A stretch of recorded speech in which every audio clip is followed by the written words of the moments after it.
今天我们来学习一下跟饮料有关的老挝语单词。เครื่องดื่มเครื่องดื่ม饮料กาเฟกาเฟคาเฟกาเฟเย็นกาเฟเย็น冰咖啡กาเฟร้อนกาเฟร้อน热咖啡นมงัวนมงัว牛奶น้ำซาน้ำซา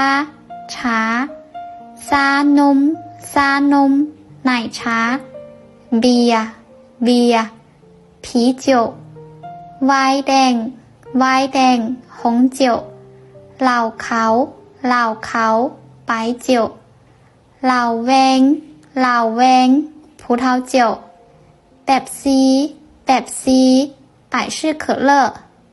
โคคาโคล่าโคคาโคล่า可口可乐เฟนต้าเฟนต้าเฟนตากระทิงแดงกระทิงแดงหงเหนียวน้ำหมักเกี้ยงน้ำหมักเกี้ยงเฉิงจื้อน้ำโซดาน้ำโซดา